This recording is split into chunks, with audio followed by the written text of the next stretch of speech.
Good morning, everyone, and welcome. This is Joe Scarice, host and founder of the Creative Bird Strategy podcast and house here on Clubhouse and live on Apple, Spotify, Amazon, YouTube, Facebook, LinkedIn, Twitter, name it, we're here, that we're there. And just another great Saturday morning. The sun's coming out a little bit. Hope everybody enjoyed their July 4th. We had a nice time, myself and my wife and Yurdell and a couple other people went down the shore, enjoyed some of the beach time, some sun, well needed sun. Everybody needs their vitamin D. So we'll get started here in just a few minutes. We'll be discussing a great subject this morning: the art in negotiation in real estate investing strategies. So we'll get started here in just a few minutes. I'm going to invite some fellow registered followers here in the room, and give me just a couple seconds here. But in the meanwhile, in the interim, I'd like to thank our sponsors as always. I'd like to thank Perkatech, Mr. Yardell Perkins, our social media strategist and business partner in the Creative Bird Strategy podcast. We have been working together for the past decade. We're hovering close to our 50th episode, relaunching this podcast post COVID. Very excited about how we're collaborating it now. We're going to be doing some advances to it over in the next 30 days. We'll keep you all informed of what we're going to be doing. I want to thank him for his partnership and association with this group as always. If you need a social media audit or social media strategy discussion, reach out to Yardell Perkins at Perkatech. He'll be a great help into your power team.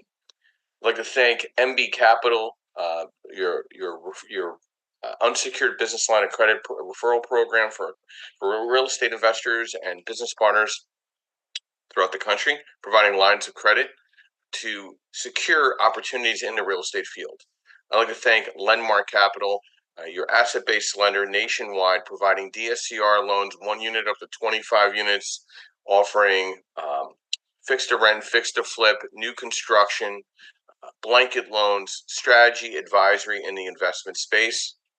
And I'd like to thank Realty 411, Linda Pelagos, who is our national publication, Realty 411. And she also provides for real estate professionals and also provides national events in collaboration with Creative Bird Strategies throughout the country: Philadelphia, New York, Florida, Texas, LA, Denver. It's been a great ally of ours in the last several years. And then my real estate licenses, I've activated them to put them with TCS Property Management Services, where we provide management services in various markets. If you had any questions in regards to partnership, joint venture, assistance with property management in your market, please reach out to me and we can kind of put that together for all of you.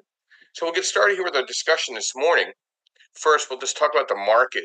Some interesting reports came out, job reports came out this past month, and a lot of the analysts are saying that it's really showing signs of slowdown in the market, true slowdown in the economy, and they're trying to break the Fed to throw a break on the Fed rate and drop the rate a little bit. I mean, it's not going to make that much of a difference, a quarter point, but it could show a sign that they're conceding to re-stimulating the economy. But my concern is if they don't make that quarter point shift in the market in September, are we actually in a recession? So that's I think we're in a recessionary type of environment. We have a very stagnant real estate market right now. Inventory is kind of just like floating around a little bit. It's very investor focused.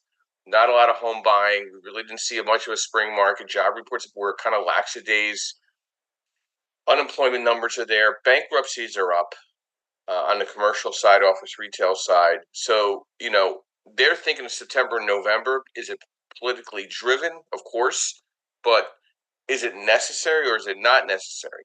It's very difficult to see where we're going to be at, especially if with a change of government and Trump does put in some of these tariffs that are needed with imports. That could either help us on the inflationary side or hurt us on the inflationary side.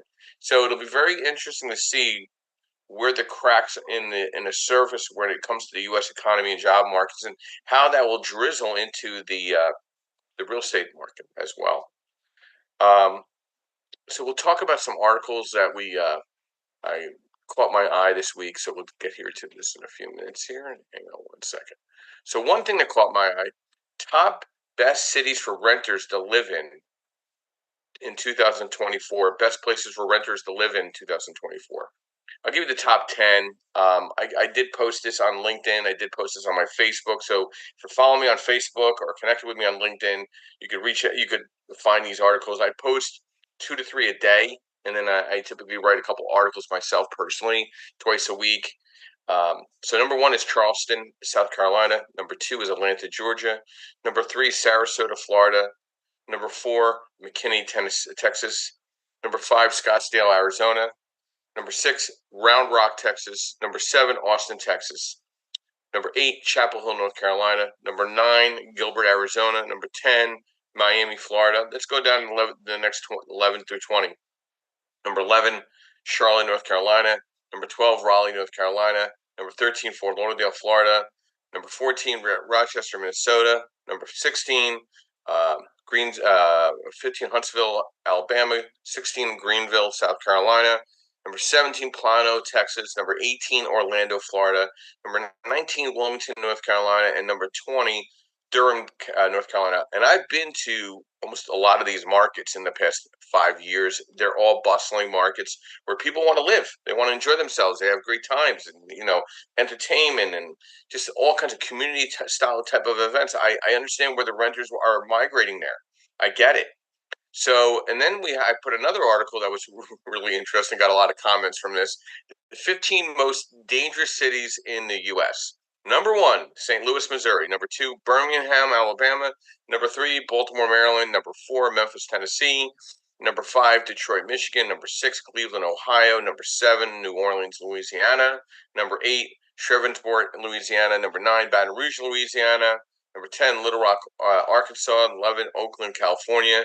12, Milwaukee, Wisconsin. 13, Kansas City, Missouri. Number 14, Philadelphia, Pennsylvania. Number 15, Richmond, Virginia.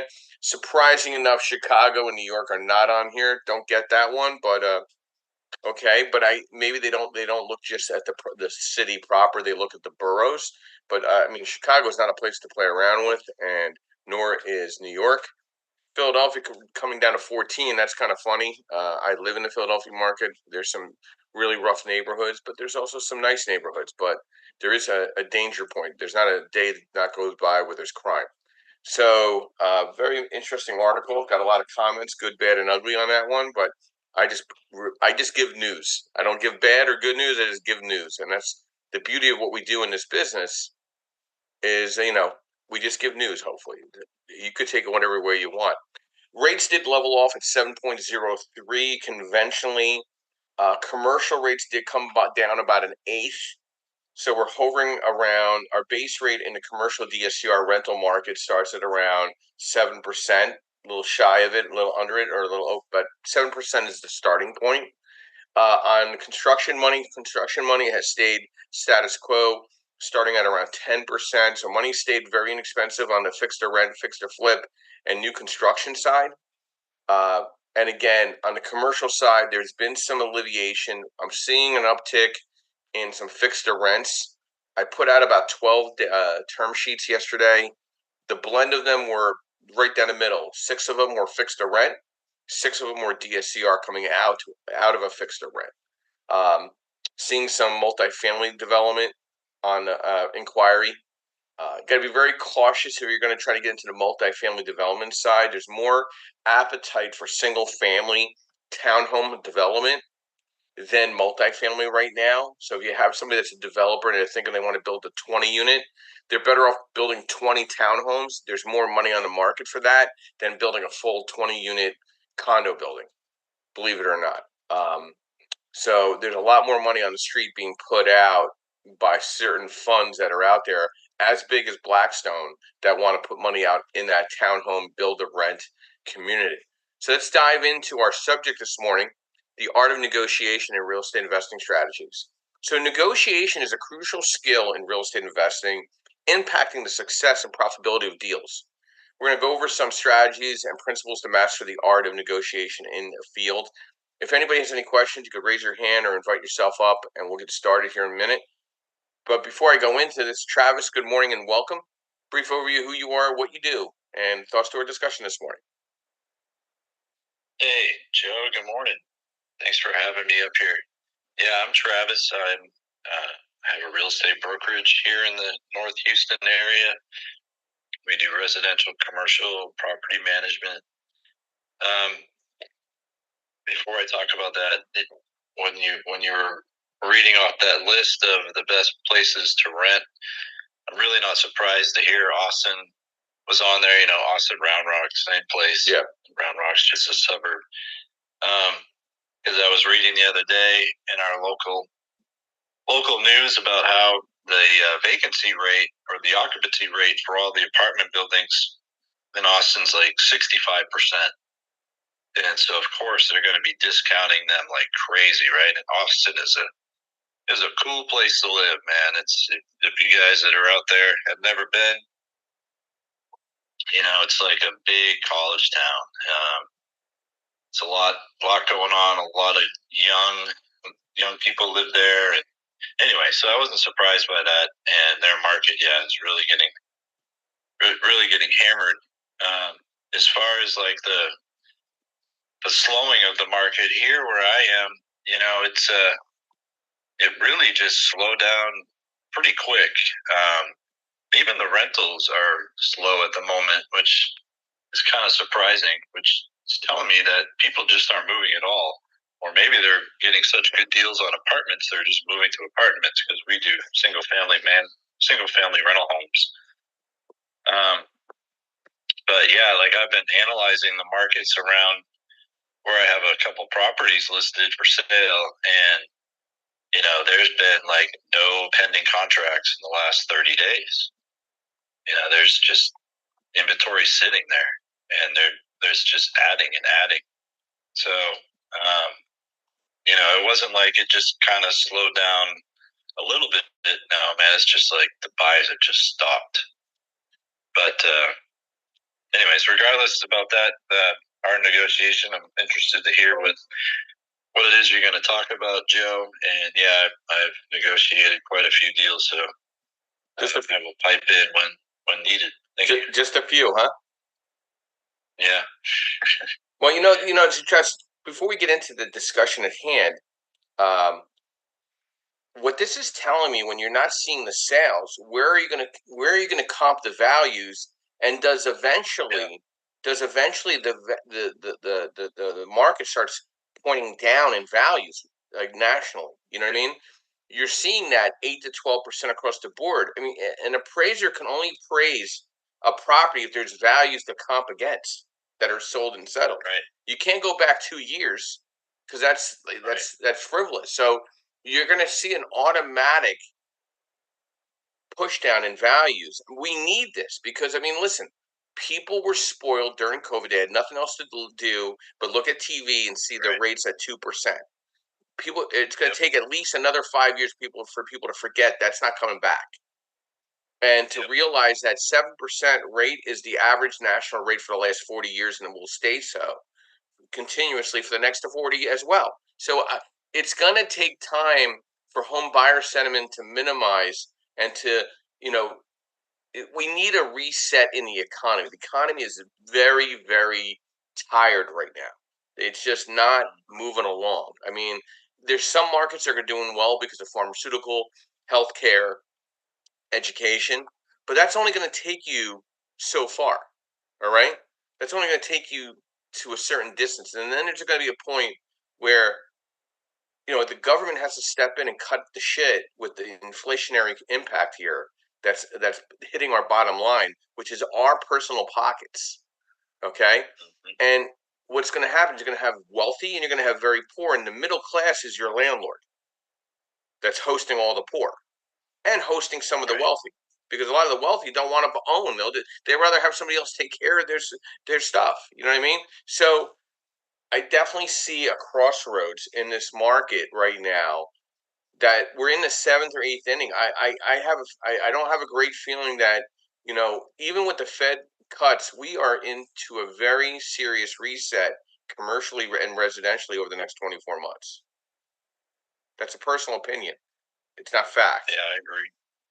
I agree with you, man. it's as the resale inventory keeps growing, the builders don't stop, right? The builders are still building, and it's not like they communicate with one another and say, "Hey, our inventory is growing. Maybe we should all start slowing down on building." No, they just keep going. So it's definitely the market's going down. So but anyway, it's supposed to, right? It's always in a cycle. You need a pendulum. You need a pendulum. You need the opportunity of buying opportunity. Okay, that's why we're trying to walk away with a nugget of this based on our discussions we have here on Saturdays and Sundays. To better prepare our skills, right? And that ties into our discussion: the art of negotiation and real estate investing strategies. And number one is preparation and research, market analysis, property knowledge, knowing your limits, defining your budget, desired terms, and property knowledge, gathering detailed information about the property, the history, the condition, and the potential issues. Market analysis, understanding the current market conditions, comparable property values, and trends. Number two is building rapport. Establishing trust, building a good relationship with the seller or the buyer can lead to more favorable terms. Active listening, understanding the seller's needs, motivations, and pain points to tailor your offer accordingly. Professionalism, maintain a respectful and professional demeanor throughout the negotiation process. Number three, strategic offer making. Initial offer, starting with an offer that leaves room for negotiation, but is still reasonable. Anchoring, set the initial terms in your favor to create a starting point for discussions. Contingencies include clauses that protect your interests, such as inspection contingencies or financing clauses. Flexibility and creativity, win-win solutions. Aim for solutions that benefit both parties, increasing the likelihood of agreement. Alternative terms, be open to negotiating other terms such as closing dates, repairs, or seller financing. Problem-solving approach, address issues creatively to overcome potential deal breakers. Emotional control, stay calm. Patience, walk away power. Leverage and timing is number six. Market conditions, seller motivation, and timing. Number seven, documentation and legalities. Clear agreements, ensuring all term agreements are clearly documented to avoid misunderstanding. Get legal advice. Consult with a real estate attorney to review contracts and ensure compliance with local laws and regulations. And then finally, due diligence, conducting thorough due diligence to uncover any potential issues that can affect the deal. So interesting here, I get a call from one of my clients that did a rehab loan recently, and they opened up wall number 2 and found termite damage all through the wood on that one side of the property. It's going to cost probably at least 10 to 15 grand. He's like, Joe, can I get that money out of my draw? I said, well, you didn't even account for that. That's out of your pocket. Thankfully, this client is extremely well reserved, so he's okay. But what if he wasn't? So you got to think about this stuff. He was trying to do light lipstick and found out he had $10,000, $15,000 worth of damage outside his discussion. Outside his scope of work. So practical tips: role playing, continuous learning, network building. Build a network of professionals, including real estate agents, attorneys, fellow investors, to gain insights and support. By mastering these strategies, real estate investors can negotiate more effectively, securing better deals and maximizing their returns. Mr. Joseph Martella, welcome. Brief overview: who you are, what you do, and thoughts to our discussion this morning: the art of negotiation and real estate investing strategies. Good morning, Joe. I'm a buy and hold investor. I've done several BRRRRs. I also invest in tax liens in the state of New Jersey. Listen, negotiation is key, right? It's not just in real estate; it's everything else, right? So, there's a good book on it called "Never Split the Difference" by Voss. I think it's Chris Voss. Pretty good book if you guys want to read it and see what it is. One way that I moved into in a market where it was a seller's market, right? You got to see what the intent is behind the seller. If you're going to get the seller that says, I'm just sitting waiting to get my price, well, sometimes there's just not movement. I've actually wrote up a letter of intent where I give 3 options. Seller finance, I'll give conventional offer and a cash offer. And usually they match the 2 or 3 together. And because everybody wants a top number, but I mean, in this environment, you're not going to be able to do it with the interest rate. But if you give me terms, I can give you the number that you want. It's just going to take you time to get there. So you have to be creative, especially in a market that is tight for buyers or investors, right? Especially when you're competing as an investor, you're never going to win against the regular homeowner. They could afford to pay more, or at least they think they can. They will pay more, and you need to have more leverage because you have to have a bottom line profit number, whether you're flipping or you're renting. So there's a lot that goes into it. But, one thing, I don't know if you mentioned it, Joe, in your list that you said, you have to have discipline, right? You got to know your numbers and you got to stick to them. You can't just say, I'll go a little higher, and then you wind up having a problem down the road. I've seen investors do that, in this market. Experienced investors do that, not stick to their discipline. They haven't fallen in trouble yet, but they've done it. And it's sometimes just human nature where you just want to win. You just want to win on a bid, right? And it gets competitive. The real estate auctions, foreclosures, and what have you. You've seen outrageous numbers on that. That just didn't make sense. And there's an investor that I know that went on is on a fix and flip, and he was going based on the market increasing, and it's been sitting on the market for about 3 months now. And he just lowered the price, and it's still sitting. So with no contract, so you got to be disciplined in your numbers. Joe, you brought up a couple points that I'm highlighting. I think flippers are now reevaluating what they would consider a flip. They're realizing they might have to hold the property a year or two, then flip the property, because this market is just not there. And if you miss the selling point where the market of people that are buying out of necessity, there's a window. Usually it's spring, usually it's early fall. We didn't see much of a spring. We're not seeing much of a summer. I'm seeing days on the market increase. I'm seeing value drops. Resetting prices. I think flippers are doing more homework now to look at a 2-year plan, 3-year plan, and maybe, hey, listen, maybe I'll refinance this, rent it to somebody that has the potential of buying this property, right, down the road, and they'll treat it like their own home because they might buy it from it. Maybe I'll cut a deal. I'm seeing the word lease optioning pop up a little more. I'm seeing a lot more creative portfolios hitting the market. But I think you got to do your homework. I mean, you really have to also establish a very strong financial position. You need to know what your financial capabilities are. What's your span? What kind of reserves do you have and money do you have to put into a deal? That's actually 2 different sets of numbers. Like putting money into a deal plus keeping reserves, they should be separate, and you should understand the difference between the two. And setting clear priorities, defining the priorities and deal breakers before entering negotiation. Knowing what aspects of the property are non-negotiable and where you have flexibility will help you stay focused during discussions. This clarity allows you to make decisions efficiently and with confidence.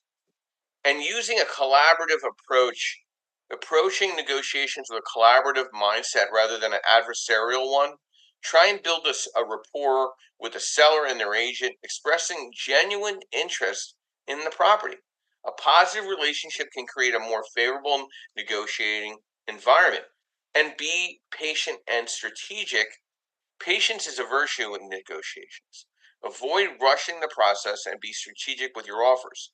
If your initial offer is rejected, consider counteroffers that address the seller's concerns while aligning with your goals. This back and forth is a natural part of the negotiation process.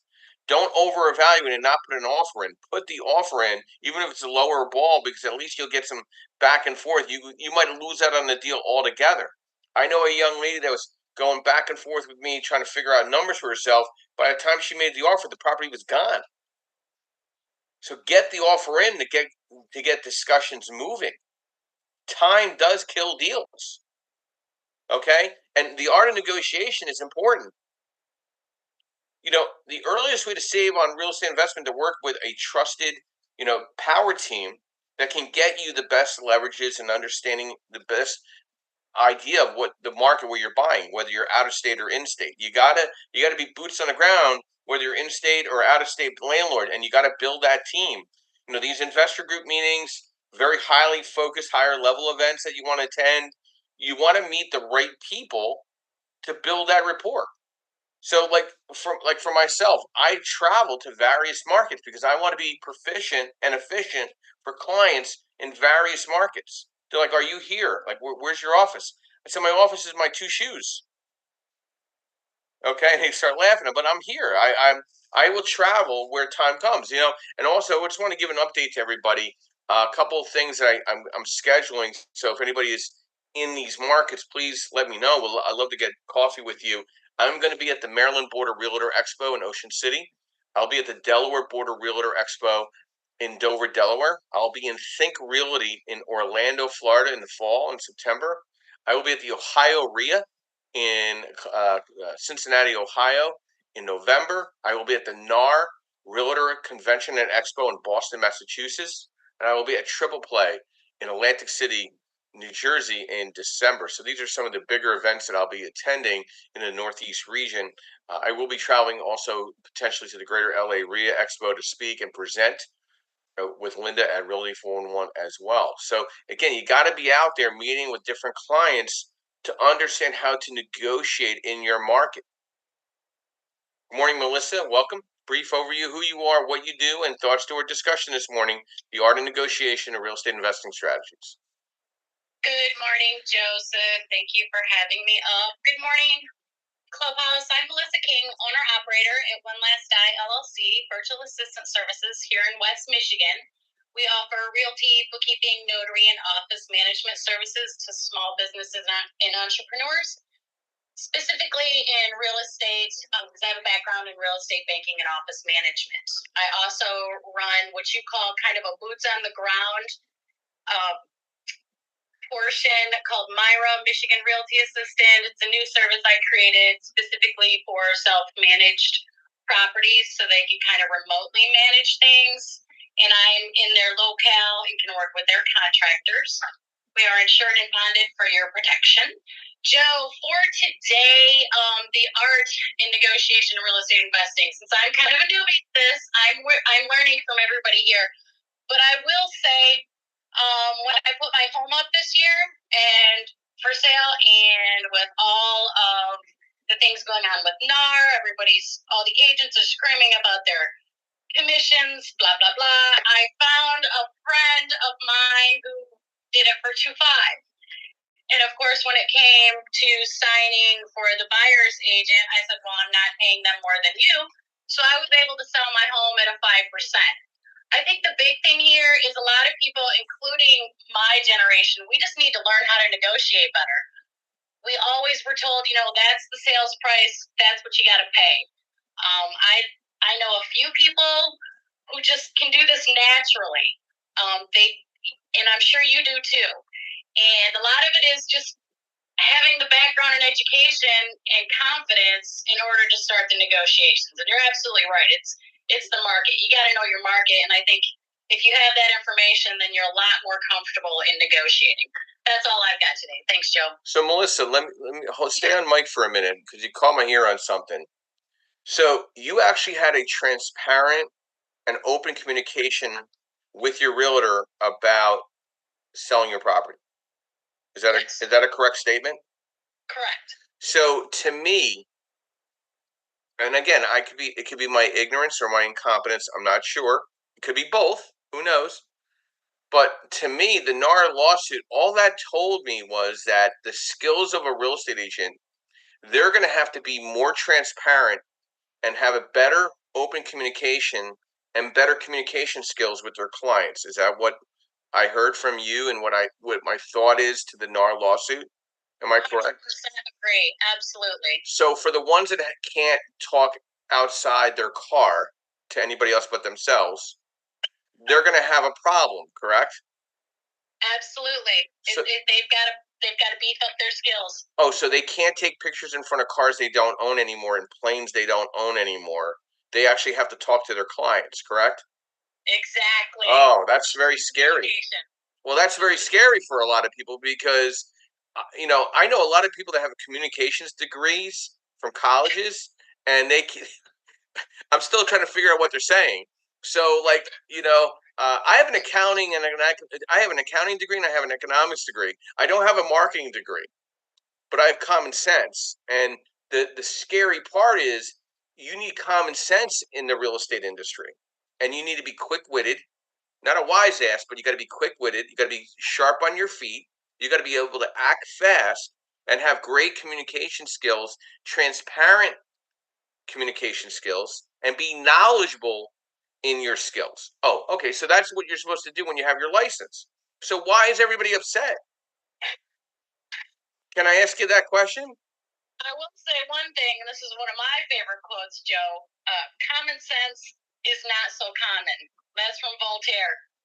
And, I think people get complacent, and they just don't grow like they should. Well, you know what? There's plenty of Lyft and Uber jobs out there. Exactly. That's exactly right. And there's plenty of bartending jobs. Maybe you'll learn how to communicate better behind the bar, serving some drinks.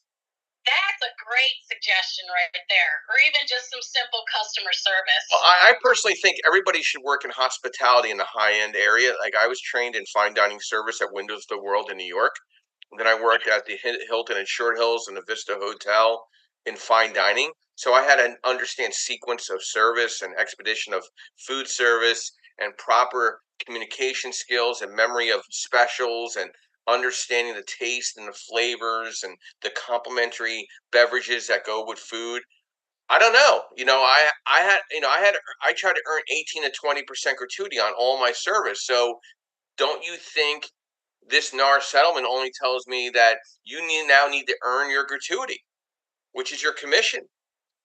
Absolutely. I agree. I don't know. I don't see much difference in it, but I mean, like, listen, you could shed the skin any way you want, but all you're doing is earning your commission or earning your tips. So maybe everybody should go get a job in hospitality and see how it is to eat what you kill. Okay, and then really feel that and go back to the real estate space afterwards.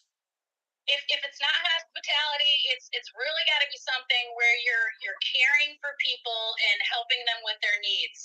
Bank tellers, simple things like that. I mean, you've got to communicate. And when I was 18, 19 years old, they expected you to sell out of those little positions too, and that was scary for somebody like me.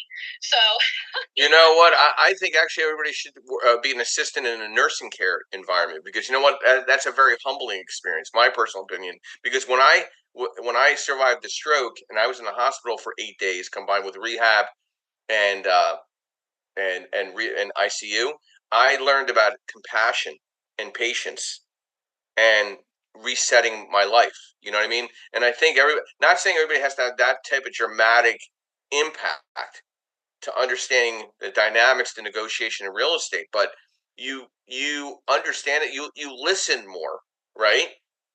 I would agree. And before you delving into different types of negotiation tactics, the essential grasp of underlying dynamics at play. Like, real estate negotiation is a delicate dance between parties with divergent interests and objectives, right? Listening and building rapport. Absolutely, I would agree with that. I actually took care of my grandmother for about 9 years, maybe 16, until she had to go into a nursing home. And I know what you're talking about. Yep. I've been there one too many times. Yep. Yeah, be a caretaker. See how that fits the glove. You know what I mean? I think maybe that'll help your negotiation skills in more of a compassionate environment. Successful negotiation hinges on finding common ground and striking a balance that satisfies both parties, right? You got to know your limits. You got to act fast. You gotta craft a winning strategy. You gotta really be recognized concessions when necessary. You got to put an expiration date on all type of negotiations and imply that you have other options. Okay? Don't show your deck. Bob, good morning and welcome.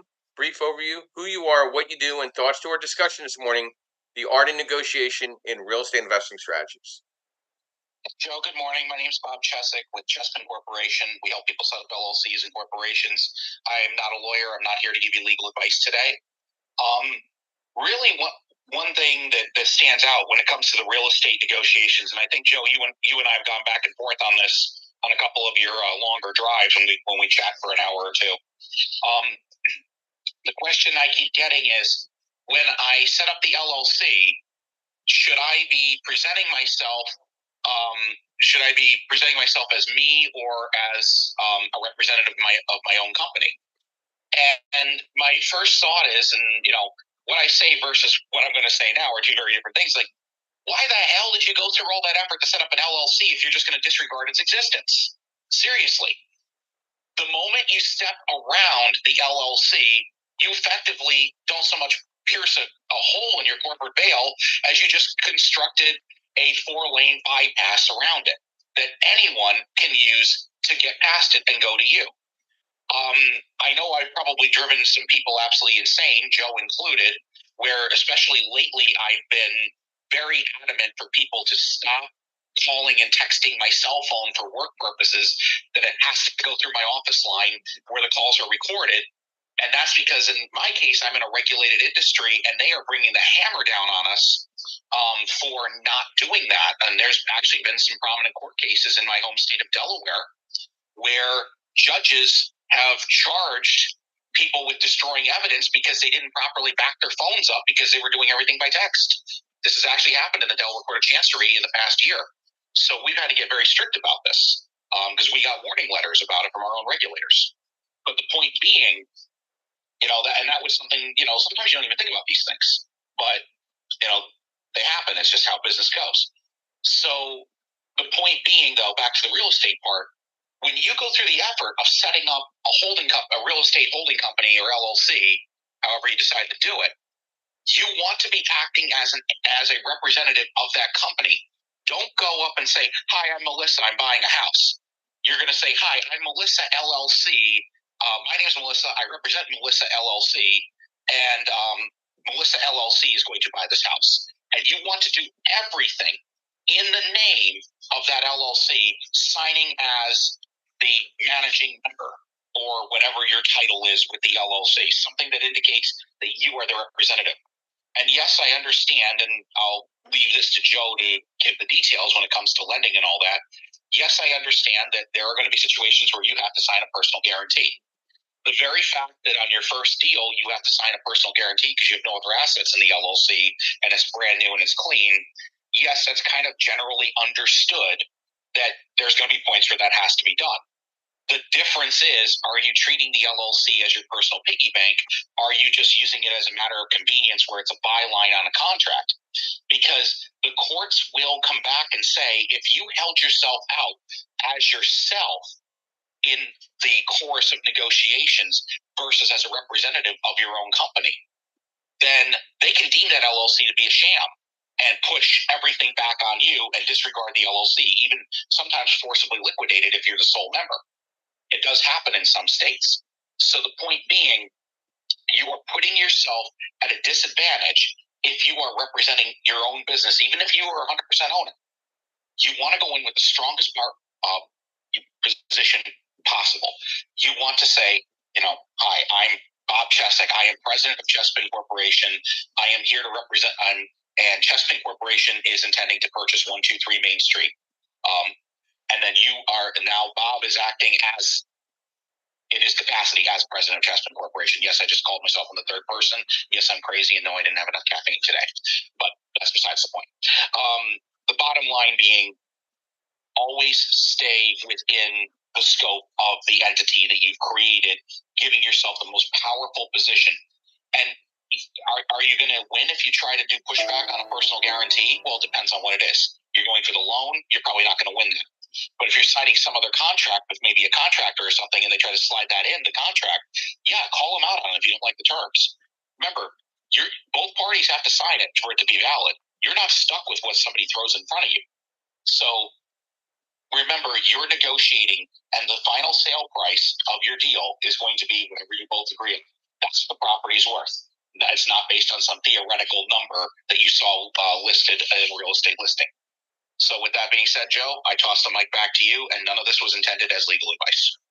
Thank you, Bob. Appreciate your insight and direction on this. You gave me some ammunition to work with, and it drew some stories in my mind that have happened this past week.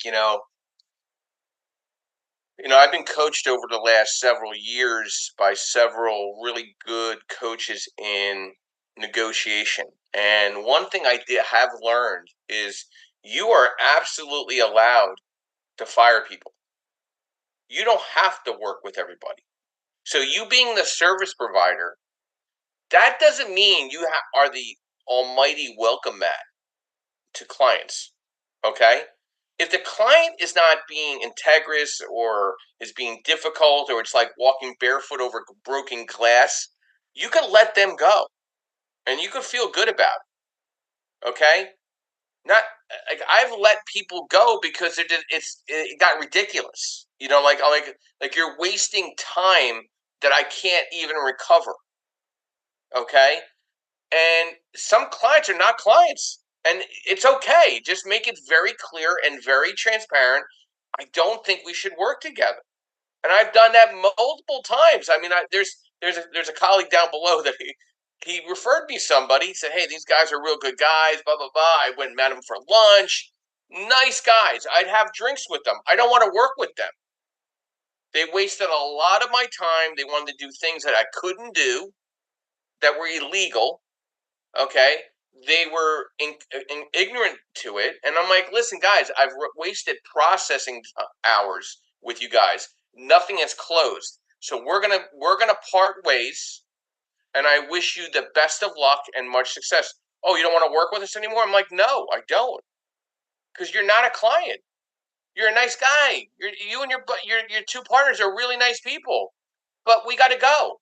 It's not working out. We're breaking up. You have to have that confidence.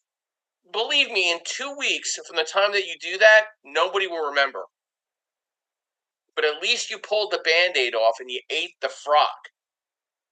Like when I have a client ask me, "Hey Joe, do you have to run credit?" Yes, I have to run credit. What do you? Well, I just ran credit with somebody else, and then go back with somebody else. I'm not somebody else. I'm Joe Scarice. So pick your poison. I really don't. It doesn't matter to me. I'm running your credit or I'm not running your credit. What are we doing here? But I just ran my credit. I said that's not my problem. That's your problem. My situation is I got to run your credit. So whichever way you want to go about this, that's fine. So you think about it. You call me back when you get a clear head, and we go on from there. You need to make clear what your objectives are with who you are, as a service or as a client. And then there's also the three sides of a story, like my pop used to tell me. Okay, there's the one side, the other side, and then the truth. So I have a client that calls me, says, "Hey Joe, you just charged somebody like 10% for their loan." I said, "What?" I said, "No, I gave them a loan. It was at 7.5% because their credit score was 660, blah blah blah." And they weren't looking for a high LTV, so even though their credit was lower, I was able to get them a really good rate. Oh, they said no. He goes, you gave him a quote on another rate. I said, yeah, that's the rate where he has a 660 credit score. It's a mixed use property. He owner occupies it, so he's only collecting rent on one of the units. He wants cash out. And yeah, I'm going to charge him like 9.75 on that other loan. But did he tell you about the one I just gave him? 7.5%, max LTV at 70%? He goes, oh, no, he didn't tell me that. Oh, so he only told you the one part. Did he tell you that his credit sucked? He goes, no, he didn't tell me that either. I said, did he tell you that he owes 90 grand on credit card debt? And he goes, no. Oh, he left all that out, huh? Oh, okay, no problem. I'm waiting for that guy to give me a call back. I'm not going to call him. I don't need to. He needs to call me if he wants to work with me. But I'll be more than happy to say, listen, you know what? I don't think we're a good match. And maybe he'll never call me back, and that's okay. I will not lose an ounce of sleep over it. That's negotiation in the brainwaves. You need to know when to cut bait. You need to build rapport. You need to be confident, competent, integrous. You have to be active listening. When I go into a room, and I've never been in a room before, I sit and I get there a half hour early before anybody gets there, so I get a lay of the land, because being early is being on time. Being on time, you're late, guys. Okay? So I went to this event July 3rd. July 3rd, I went to an event. I got there early. I got to talk to a couple of the initial people, and as people came in, I identified who I wanted to talk to do my discussions with, and then I sat back and listened to the discussion, introduced myself to the speaker. Use silence strategically. Be flexible and creative. Stay emotionally detached and set limits. Nonverbal communication sometimes is the best way of paying attention to body language of other parties. Nonverbal cues can reveal a lot about a person's intention and comfort level with negotiation. Maintaining positive and open body language can create a more conclusive environment. Be patient. Document everything. Keep thorough records of all communications and agreements during the negotiation process. How many times I have forwarded emails memorializing previous discussions, not to stick it in somebody's face, but they try to say something that I said differently. But you told me this. No, I said, here it is. Here's the term sheet. This is what I said. Was there anything different that we saw here? I'm missing something. Just let me know, and I'll clarify it for you. And you know what? If there's human error, you fess up quick. Don't let it linger. Don't let it linger. Tell the truth right away. The truth will set you free. Good morning, Justin. Welcome. Brief overview, who you are, what you do, and thoughts to our discussion this morning, the art of negotiation in real estate investing strategies. Yeah, good morning, Joe. Justin Jefferson. I'm in Louisiana, Marcus. Doing some doing some renovations, doing some investing. I'm a licensed broker as well. So switching up some things on that.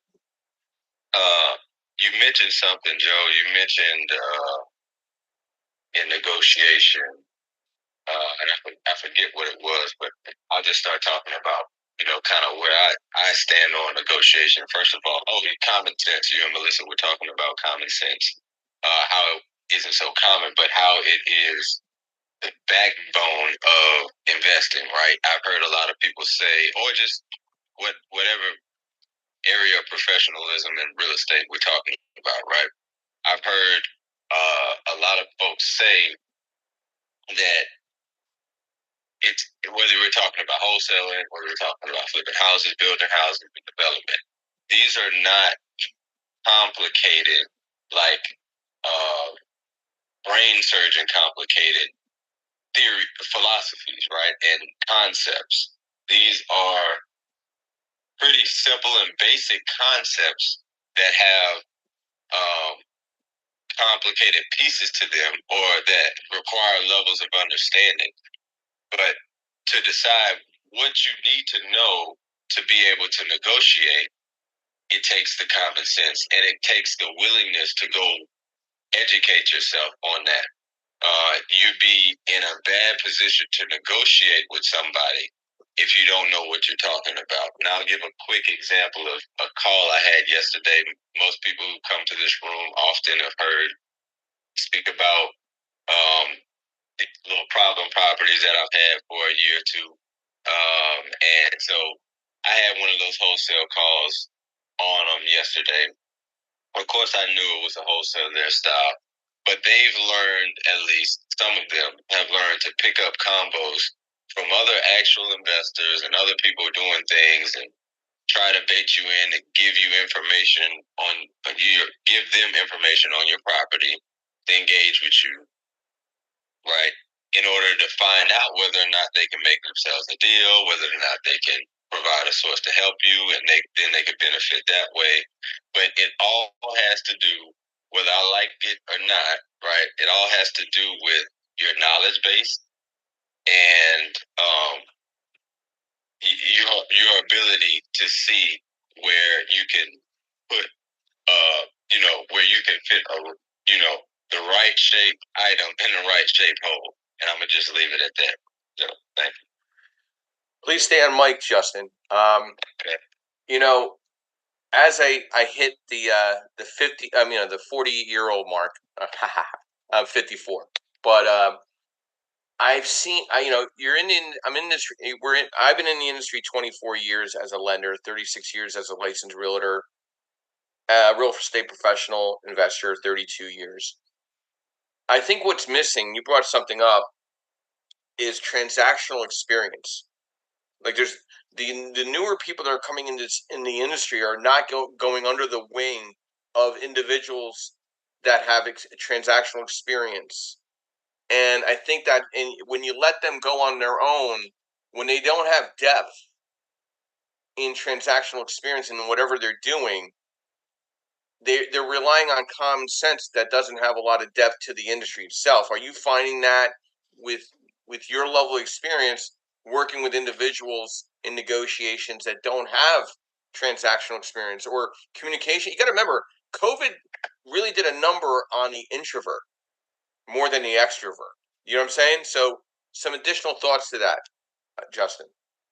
No, yeah, definitely. I absolutely agree with that. I think people are coming from a multitude of industries. They see an opportunity.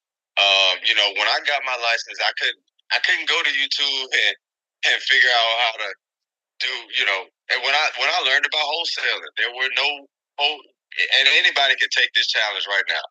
Go to YouTube, go to the year, type in the year, because you can select and filter the videos. Type in 2013, and then type in real estate wholesaling and see which one of your favorite wholesalers comes up.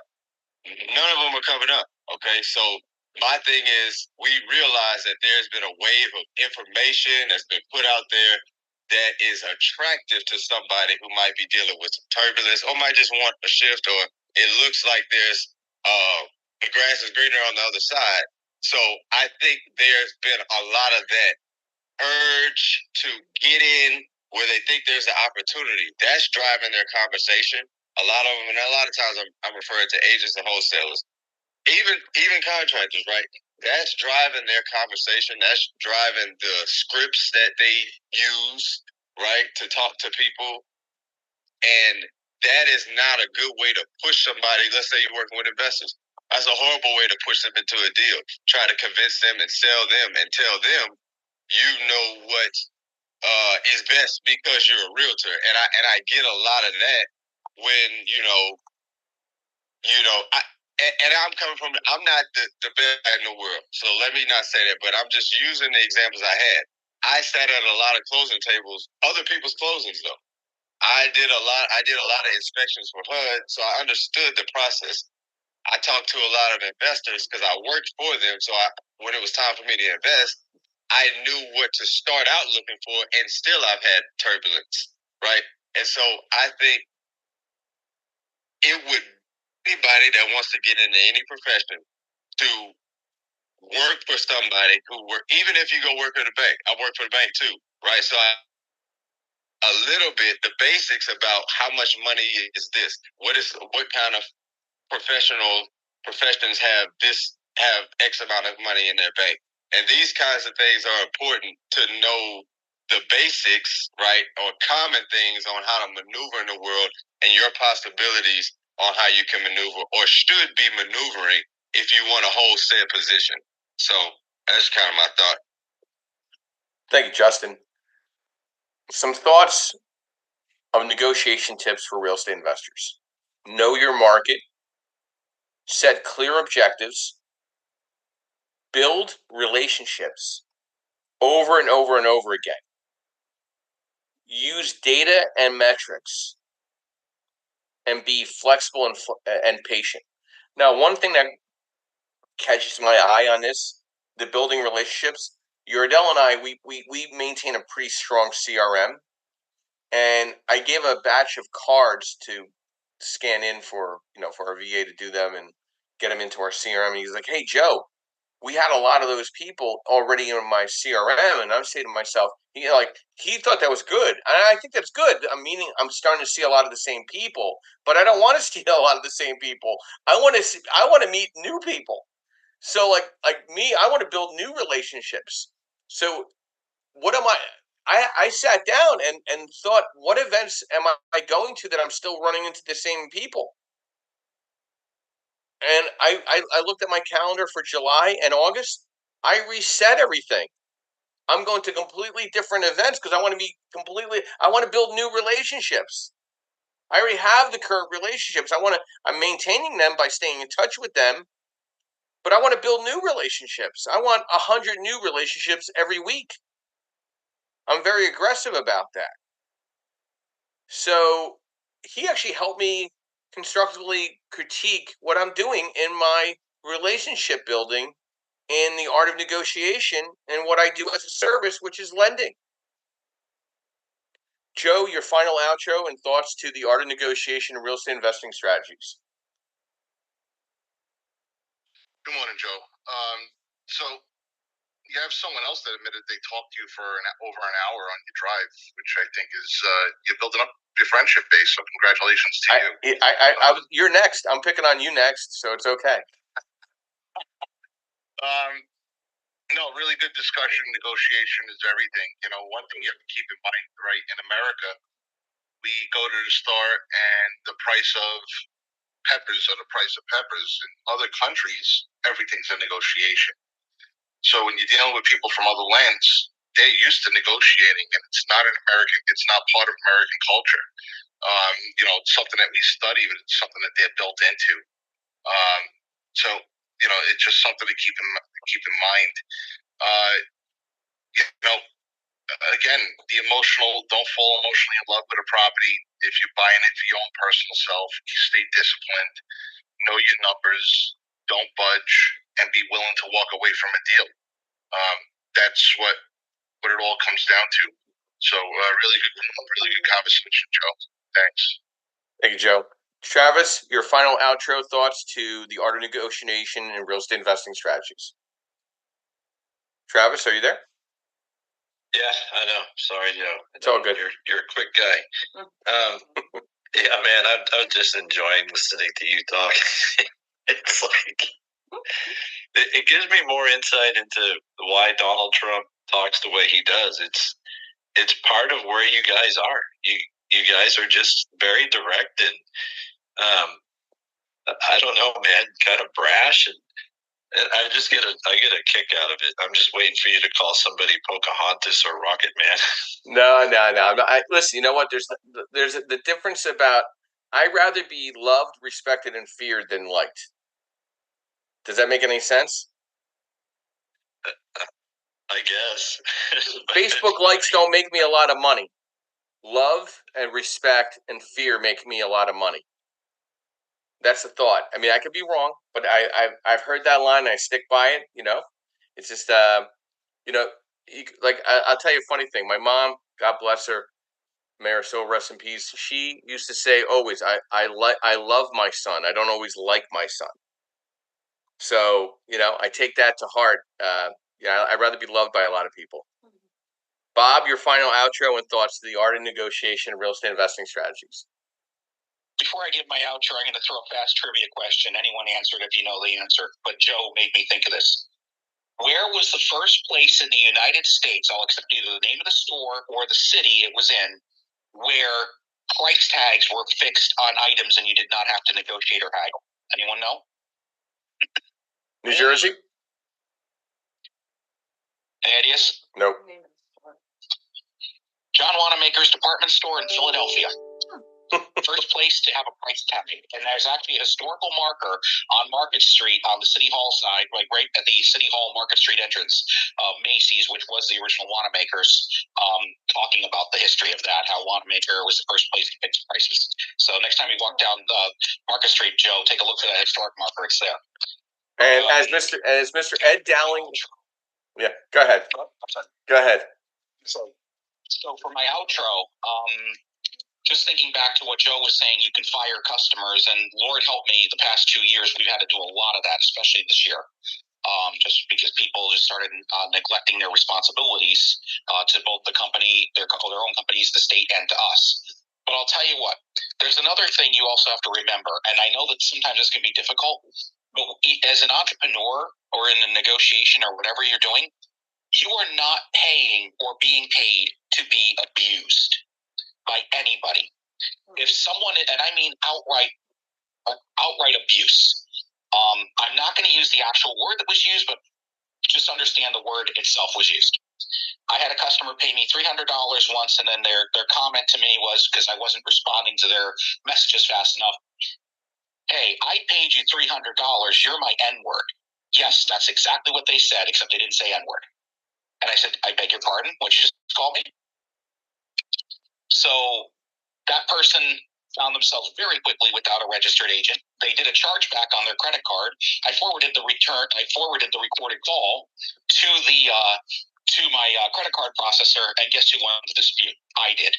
So don't, if somebody's treating you like that, maybe not that extreme, but even to just a small extent of it, you're not being paid for that too. If you're negotiating a deal and you wind up with a hostile person, walk away. I know sometimes it sucks, but walk away. It's not going to get any better, folks. Just remember that. But that's my thoughts are, be sure to, not only stand in the strongest position you can, don't take abuse or allow yourself to be cut down in the process. You're better than that. And if that's all they've got to throw to mudsling at you like that, then that's not someone you want to work with anyway, no matter what's at stake. Joe, that's my final outro. Nothing was intended as legal advice. Back to you. Thank you, Bob. And Bob, thank you for the Wanamaker insight. You have vast knowledge and useless information. I want to give you that kudos. Joke, haha. So, this discussion today was a little different, a different spin, and it was a little more emotional and character building in understanding being a better investor. Okay, and my synopsis here is: you got to pull the Band-Aid off. You have to eat the frog. You have to give news immediately. You got to. There's no hesitation. Memorialize it in emails, then follow up with a call. Okay? Be very clear and intentional in what you're doing in an integrous way. Not in a mean way, in an integrous way. And that will always work. Say what you do and do what you say. That's half the battle in the art of negotiation is when somebody says, "Oh, you didn't get back to me." "Oh, yes, I did. Here's the email." Or "Here's the text." "You didn't respond. Very sorry, but it's memorialized. Would you like to continue our conversation or not?" And put it back in their hands. Or let them go. I'll do 1-2 follow-ups. I don't really look for 3 strikes in building a relationship with somebody. If somebody doesn't want to get back to me, I'm not negotiating for me to be in their better interests. They know how to reach out to me. They know my number. They know my email. Okay. When somebody says they couldn't find my phone number, I find that kind of funny and quite ironic, to be honest with you. So my thought to this is that we're all in negotiation day in and day out in what we do, whether it's real estate or life, with friends and business associates, affiliates, service providers. And there's just some people are just not going to naturally like you. And that's okay. And that's fine. That's part of negotiation. Sometimes you don't have to negotiate about it. It's clear. It's crystal clear. So I want to thank our sponsors today. I want to thank our moderators for such great insight and discussion. And you can find all these downloads of our podcasts on creativebirdstrategies.com. You can find them on YouTube, Spotify, Apple, Amazon. We're live on Facebook, and so we're here to provide strategy, education, networking, openness. We have a discussion every Saturday and Sunday that's different. We're here every Saturday morning, 8 a.m., every Sunday morning, 9:30 a.m. Eastern Standard Time. We have sponsors. We have Lendmark Capital, which is an asset-based lending group nationwide, where I'm a senior loan analyst. We have MB Capital, which provides you unsecured business lines of credit for investing and business-to-business strategies. Realty 411 with Linda Pelagas, providing national publication on education for real estate investors and services, as well as national events throughout the country. And then we have Perkatech, Mr. Yardell Perkins, our social media strategist and partner in the Creative Birth Strategies podcast. And my name is Joe Screese, founder and host. I want to thank everybody this morning. My quote this morning: we fall, we break, we fail, but then we rise, we heal, we overcome. We'll see you tomorrow morning at 9:30 a.m. Eastern Standard Time. Please have a beautiful Saturday morning and take care of yourself, and we'll be back tomorrow. And everybody have a great day, and I'll be ending the room in the next 30 seconds. Bye, Donna. Bye, Joe.